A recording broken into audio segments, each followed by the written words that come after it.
إن الحمد لله نحمده ونستعينه ونستغفره ونعوذ بالله من شرور أنفسنا وسيئات أعمالنا من يهده الله فلا مضل له ومن يضلل فلا هادي له وأشهد أن لا إله إلا الله وحده لا شريك له وأشهد أن محمدا عبده ورسوله يا أيها الذين آمنوا اتقوا الله حق تقاته ولا تموتن إلا وأنتم مسلمون يا أيها الناس اتقوا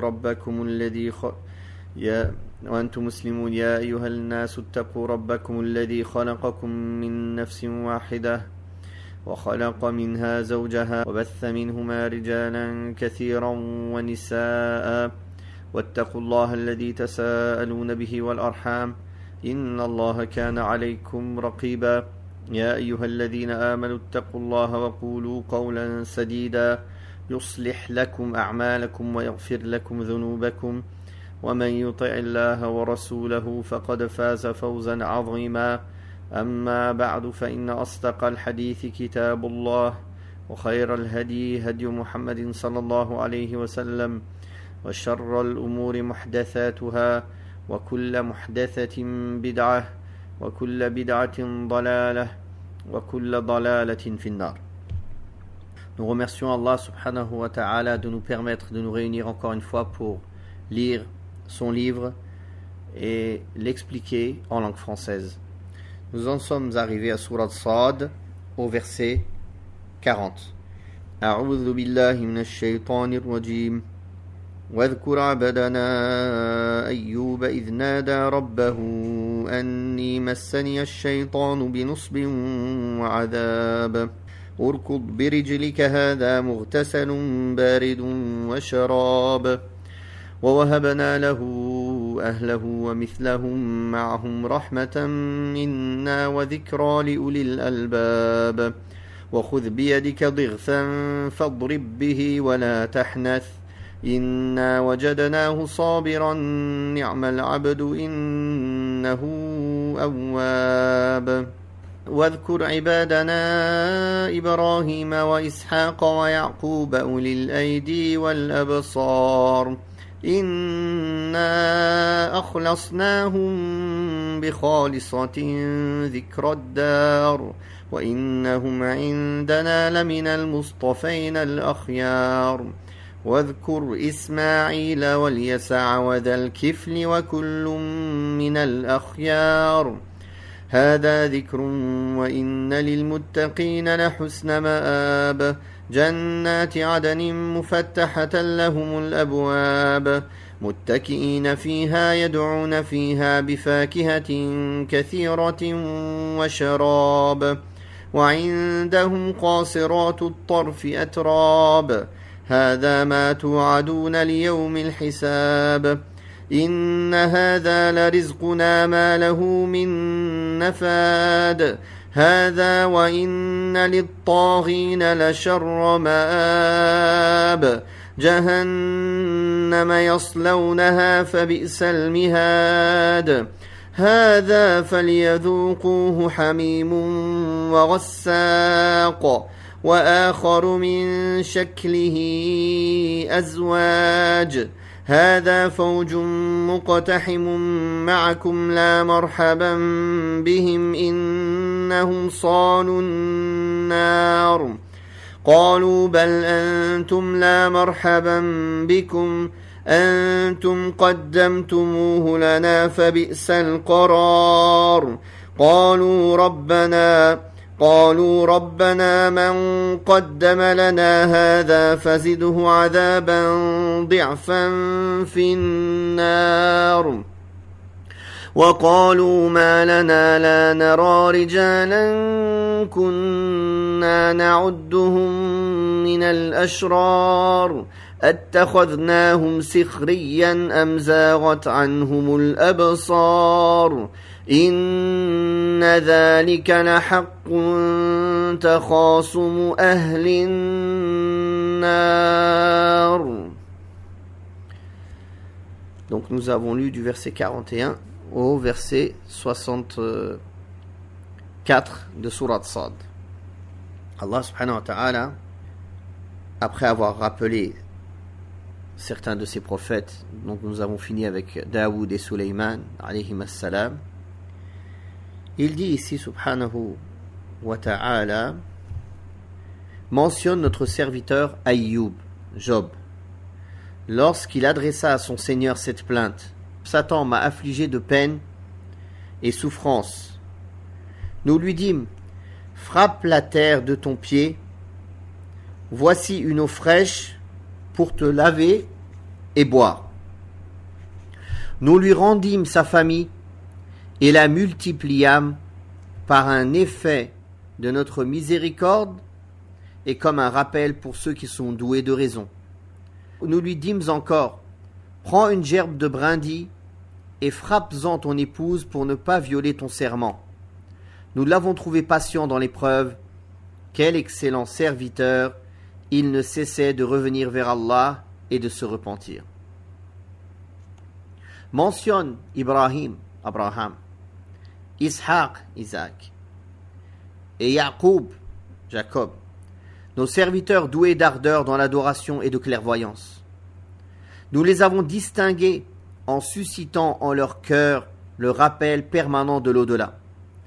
Ils comptent auprès de nous parmi les élus et les meilleurs des hommes. Et mentionne Ismaïl et El-Yasa et Del-Kifl. Chacun d'eux compte parmi les meilleurs des hommes. Ceci est un rappel, les pieux jouiront d'un excellent lieu de retour. Donc, dans cette sourate, Allah Tabaraka wa Ta'ala continue à rappeler au prophète sallallahu alayhi wa sallam et aux croyants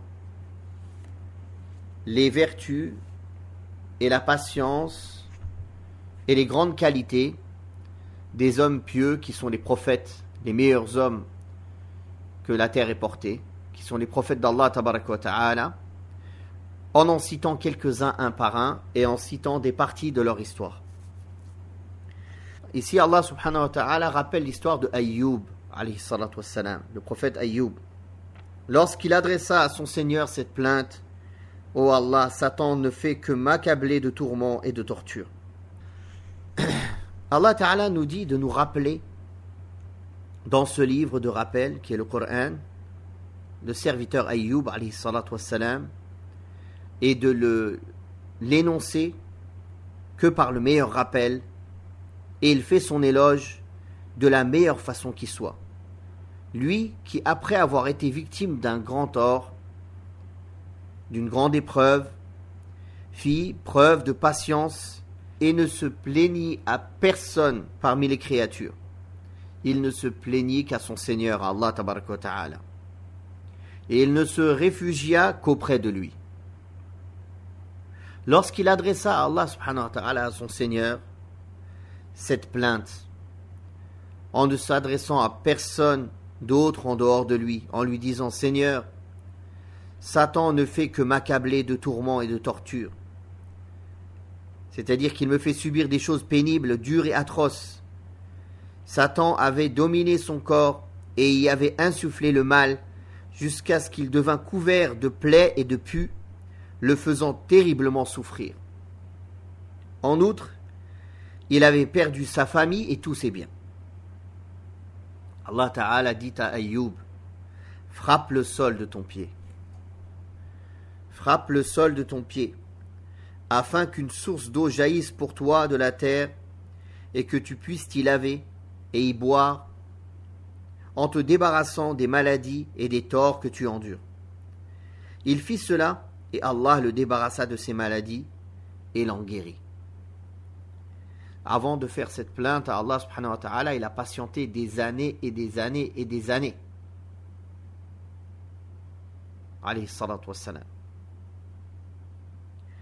Et Allah tabaraka wa ta'ala, en récompense de sa patience et de sa foi, il dit dans le sens, et nous lui rendîmes sa famille. Il est rapporté qu'Allah a fait ressusciter pour lui sa famille, 2 fois plus nombreuse qu'elle n'était dans ce bas monde. Et Allah l'enrichit en lui accordant de grands biens. Ce fut là une miséricorde de la part d'Allah subhanahu wa ta'ala. Donc Donc Allah a ressuscité sa famille, comme il est dit dans certaines versions, et il lui a donné en plus de cela plus d'enfants et encore plus de biens que ce qu'il avait auparavant. Ça, c'est en ce bas monde. Comme miséricorde de la part d'Allah tabaraka wa ta'ala envers notre serviteur Ayyub, qui fit preuve de patience et que nous avons rétribué de notre miséricorde dans cette vie et dans l'autre. Et c'est un rappel pour les gens doués d'intelligence. C'est-à-dire qu'il importe aux gens doués d'intelligence de méditer l'exemple de Ayyub alayhi salatu wassalam et d'en tirer des leçons. Qu'ils sachent que celui qui patiente devant les difficultés, devant les épreuves, et il se soumet à Allah subhanahu wa ta'ala avec toute satisfaction, Allah le rétribuera ici-bas et dans l'au-delà, et il exaucera ses invocations et ses appels lorsqu'il l'invoque. Puis Allah subhanahu wa ta'ala a demandé à Ayyub de prendre une gerbe de brindilles et de frapper avec son épouse pour ne pas violer son serment. En effet, les savants du tafsir, les exégètes, disent que lors de sa maladie, Ayyub alayhi salatu wassalam s'était mis en colère contre son épouse pour des raisons quelconques. La raison n'est pas importante. Et il jura que si Allah le guérissait de sa maladie, il lui donnerait 100 coups. Une fois qu'Allah l'eut guéri, et dans la mesure où son épouse était une femme vertueuse et pieuse, et compatissante envers lui, Allah fut compatissant envers elle et envers lui. Il lui recommanda de la frapper avec une gerbe composée de 100 brindilles d'un seul coup pour honorer son serment et sa promesse. Et Allah subhanahu wa ta'ala, en parlant de Ayyub, a dit « Et nous trouvâmes en lui, c'est-à-dire en Ayyub, un homme plein de patience. » C'est-à-dire qu'Allah l'a éprouvé par un grand tort et il fit preuve de patience par amour pour Allah subhanahu wa ta'ala et par amour d'Allah subhanahu wa ta'ala. Et un excellent serviteur, comme Allah tabaraka wa ta'ala a dit, Ni'mal abd innahu awwab, qui a atteint le summum des degrés de la servitude dans l'état de joie ou de tristesse, de gêne comme de bien-être, de facilité comme de difficulté. Toujours enclin au repentir et au retour à Allah subhanahu wa ta'ala, en retournant sans cesse à Allah dans ses aspirations spirituelles et terrestres, multipliant les invocations de son Seigneur et manifestant son amour et son dévouement pour lui. Puis Allah tabaraka wa ta'ala nous a cité parmi ses prophètes bien-aimés Ibrahim, Al-Khalil, l'ami exclusif d'Allah subhanahu wa ta'ala, Ishaq,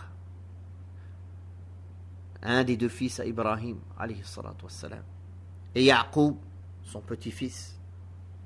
Ces hommes si puissants dans l'adoration et clairvoyants, nous les avons dotés d'une rare qualité, celle d'avoir toujours présent à l'esprit la demeure éternelle. En vérité, ils comptent auprès de nous parmi les élus privilégiés. Allah Ta'ala nous demande de nous souvenir de ses serviteurs qui étaient dévoués dans leur adoration.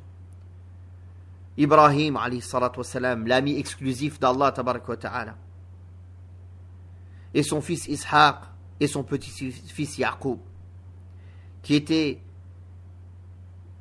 dotés de puissance dans l'adoration d'Allah et de clairvoyance, de science dans la religion d'Allah subhanahu wa ta'ala. Allah ta'ala les a décrits avec la science utile et la multiplicité des bonnes œuvres. Et Allah ta'ala a cité une qualité qu'ils avaient qui est rare. Nous les avons dotés d'une rare qualité et d'une très grande importance qualité, celle d'avoir toujours à l'esprit la demeure de l'au-delà, éternelle. Allah tabaraka wa ta'ala a placé dans leur cœur le rappel constant de la demeure éternelle et l'effort d'œuvrer dans cette voie en consacrant toute leur force et leur énergie dans l'adoration d'Allah et dans le dévouement à lui. nous avons fait aussi de leur rappel de la demeure éternelle un rappel pour les autres gens qui tirent des leçons de leur situation et font les éloges de leur état. En vérité, ils comptent auprès de nous parmi les élus qu'Allah a élus parmi l'élite de ses créatures, les privilégiés qui possèdent toute belle vertu et toute œuvre pieuse. Puis Allah tabaraka wa ta'ala dit dans le sens, mentionne aussi Ismaïl, El-Yasa' et Dal-Kifl, qu'ils l'ont traduit par Élisée, et Dou el-Kifl, tous trois serviteurs d'élite. C'est là un simple rappel.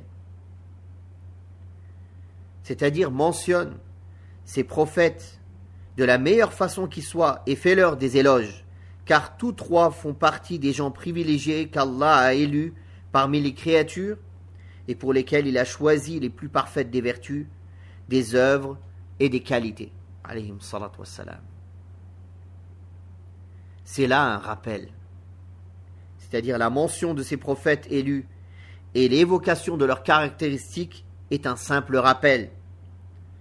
Dans ce Coran, qui est une source de rappel, afin que ceux qui veulent se rappeler le fassent en méditant leur situation et que ceux qui veulent imiter leur exemple le fassent en s'inspirant de leurs vertus et qualités. Ce rappel sert aussi à faire connaître ce qu'Allah leur a octroyé comme parfaites caractéristiques et ce qu'il leur a transmis comme éloge parmi les gens. C'est là une forme de rappel, celle de la mention des gens de bien. Il y a une autre forme de rappel qui est la mention de la récompense et de la rétribution des gens de bien et celle des gens du mal. C'est pour cela qu'Allah tabaraka wa ta'ala a cité après cela les gens du paradis et de l'enfer. Et il a dit dans le sens, donc nous l'avons déjà lu en arabe,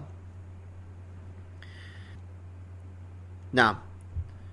Ceci est un rappel, les pieux jouiront d'un excellent lieu de retour, des jardins d'établissement permanents dont les portes leur seront grandes ouvertes, ou confortablement installés sur des divans. Ils demanderont des fruits abondants et des boissons.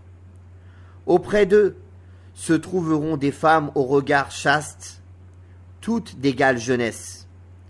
Voilà ce qui vous est promis au jour du jugement.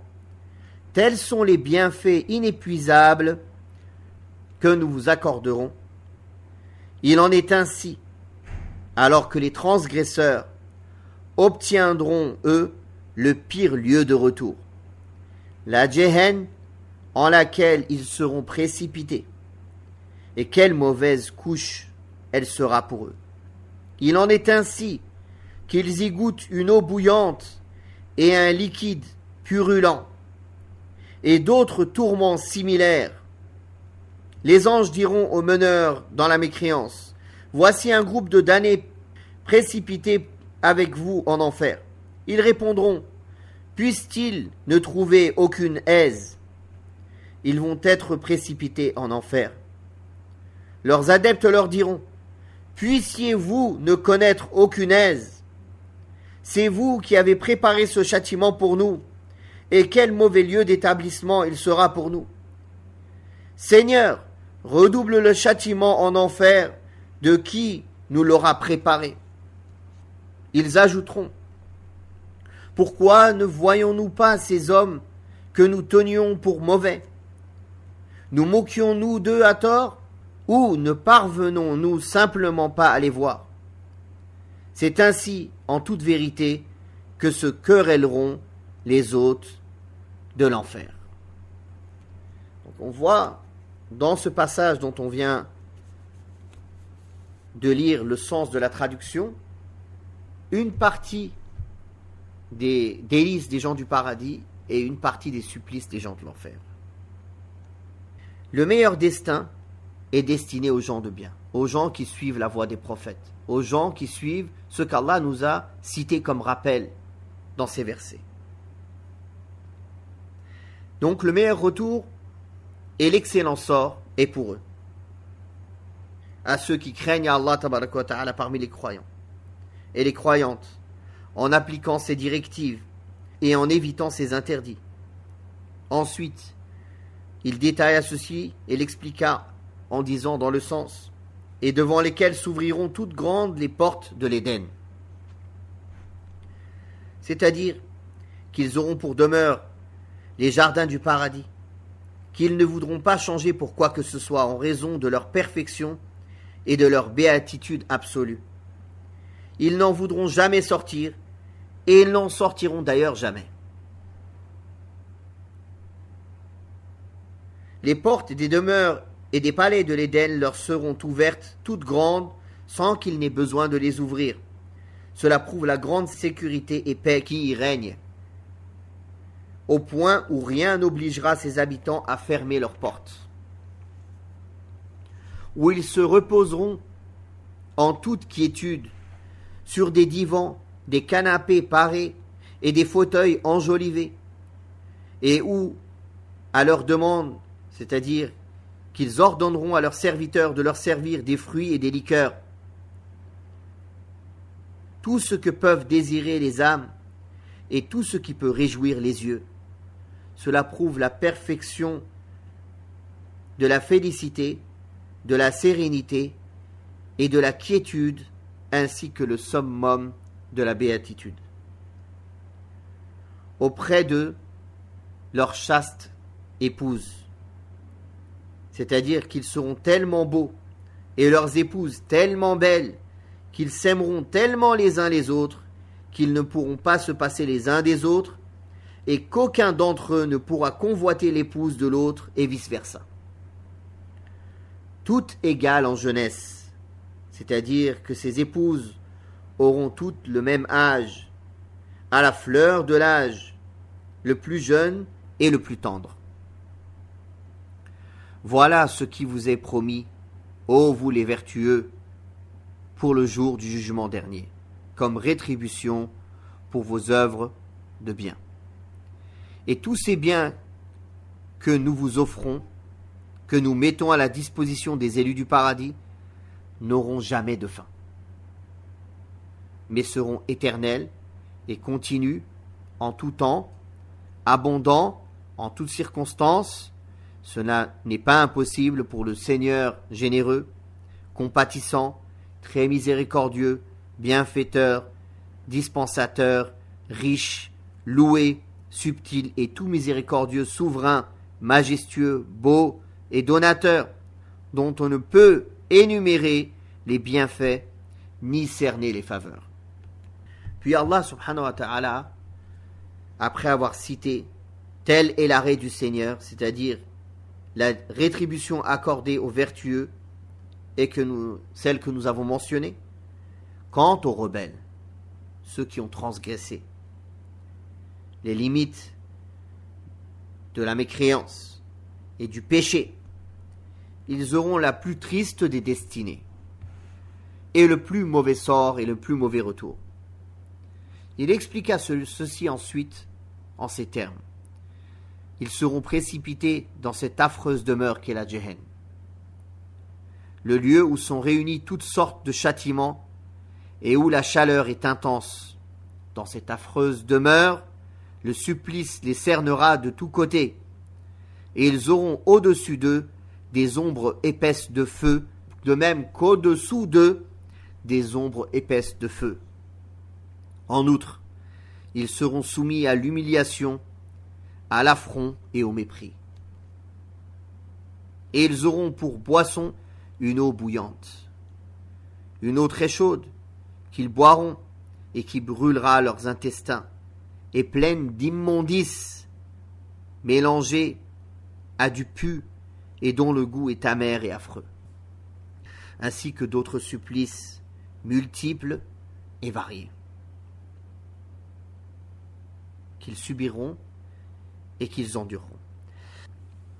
Une fois qu'ils seront précipités dans le feu, les réprouvés, une fois qu'ils seront précipités dans le feu, les réprouvés commenceront à s'insulter les uns les autres.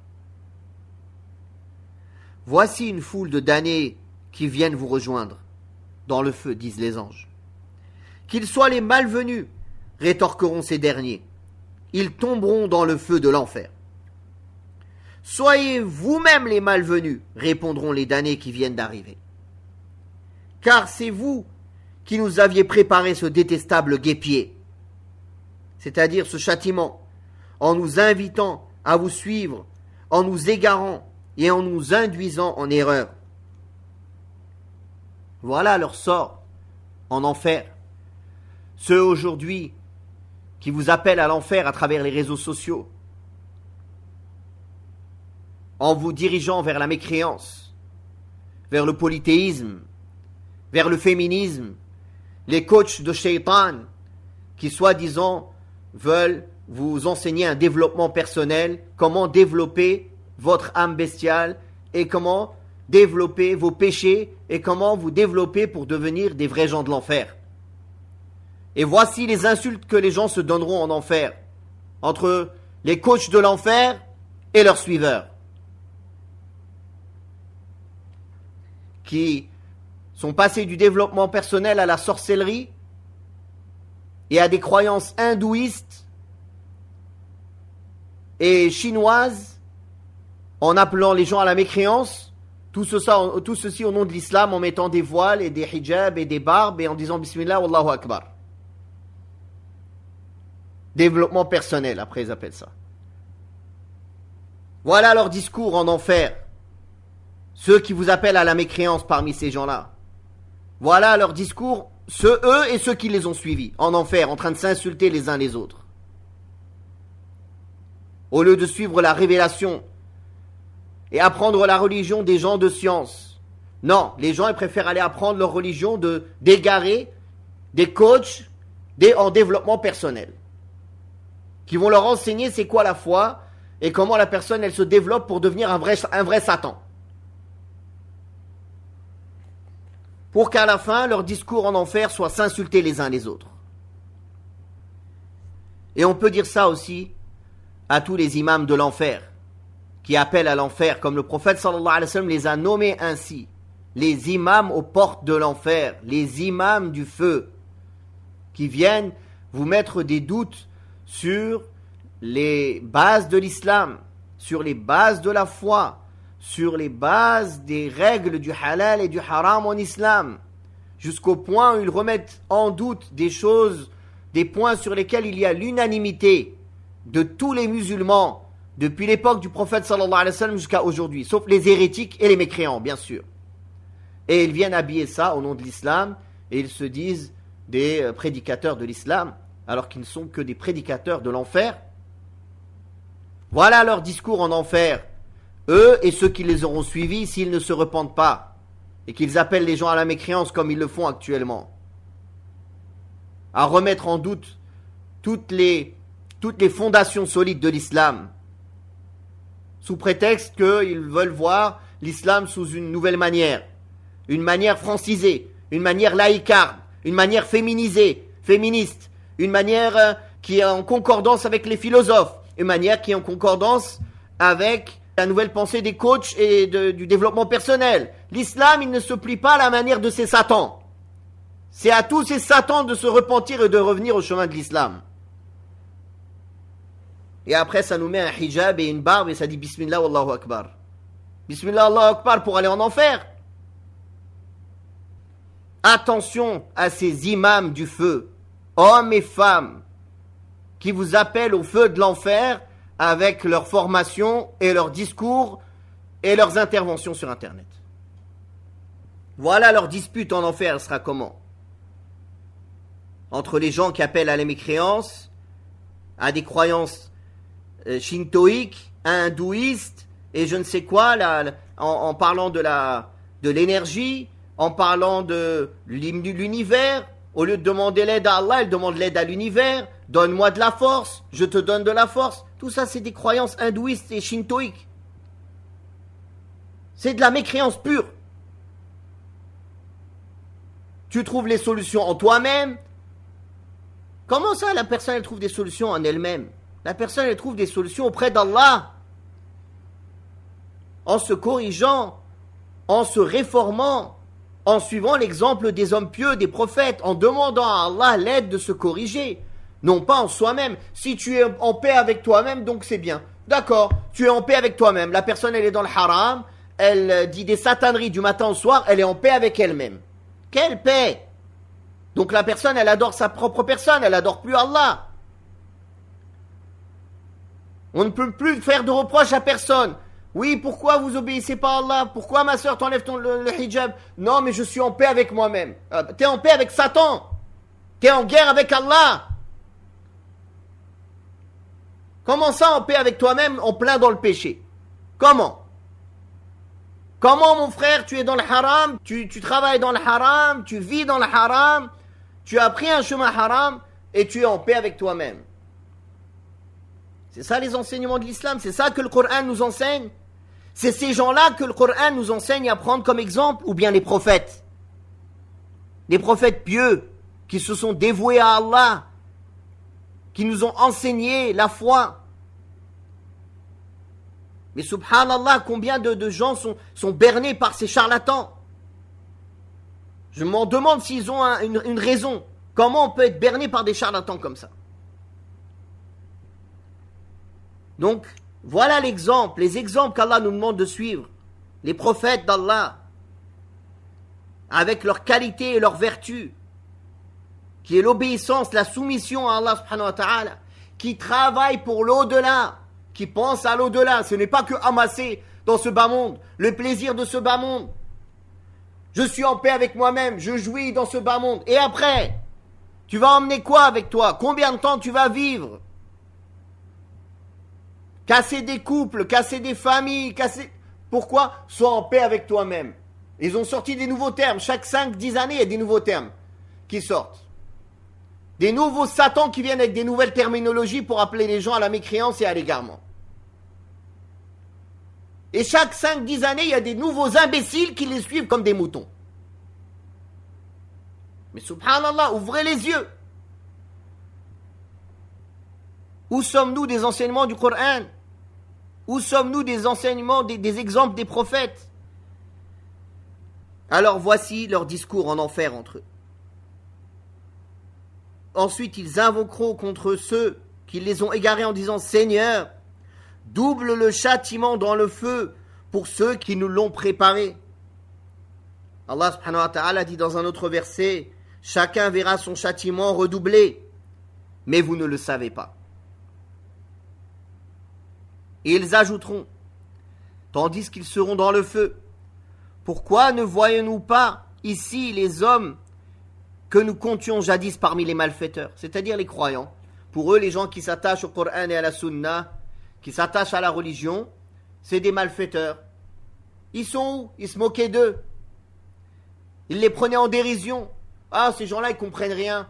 Ah, ces gens-là, ils sont arriérés. Ah, ces gens-là... Ils sont où? Bien sûr, alhamdoulilah, ils ne sont pas avec vous en enfer. Ils sont au paradis, avec les gagnants. Avec ceux qui ont donné foi au message d'Allah subhanahu wa ta'ala. Avec ceux qui ont pris les prophètes et les messagers en exemple. Et non pas les satans parmi les êtres humains qui appellent au feu. Et c'est là que les gens de l'enfer se diront: avons-nous eu tort de nous moquer d'eux, ou bien leur présence ici échappe-t-elle à nos regards? C'est-à-dire qu'ils ne les voient pas en enfer. Et ils se disent, ou bien on n'arrive pas à les trouver, ou bien vraiment on a eu tort de se moquer de ces gens-là. Et effectivement, ils ont eu tort de se moquer de ces gens-là. Allah subhanahu wa ta'ala dit dans le Coran al-Karim: إنه كان فريق من عبادي يقولون ربنا آمنا فاغفر لنا وارحمنا وأنت خير الراحمين فاتخذتموهم سخريا حتى أنسوكم ذكري وكنتم منهم تضحكون.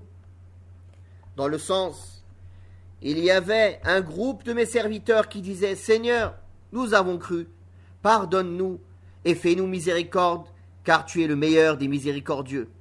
Or, vous les avez pris pour objet de vos railleries, au point de vous faire oublier mon souvenir, et vous vous moquiez d'eux. Allah subhanahu wa ta'ala, en parlant de ces gens en enfer, et en confirmant son information, lui qui est le plus sincère de ceux qui parlent, a dit après dans le sens, et c'est ainsi ce que je vous ai raconté en vérité, sans qu'il n'y ait le moindre doute à ce sujet, que se dérouleront les disputes des damnés de l'enfer. C'est ainsi que se dérouleront les disputes des damnés de l'enfer. Alors choisis pour toi dans ce monde, si tu veux faire partie des gens qui ont choisi le chemin des prophètes, leur exemple, qui ont choisi d'être des gens qui pensent à l'au-delà et qui travaillent pour l'au-delà, ou bien ceux qui choisissent de prendre les imams de l'égarement comme exemple et les satans parmi les êtres humains comme exemple, pour qu'à la fin, ils finissent avec eux en enfer en train de se disputer, de s'insulter et de subir le châtiment. On va s'arrêter là pour aujourd'hui, Inch'Allah. Wallahu ta'ala a'la wa a'lam. Wa sallallahu ala Muhammadin wa ala alihi wa sahbihi wa sallam.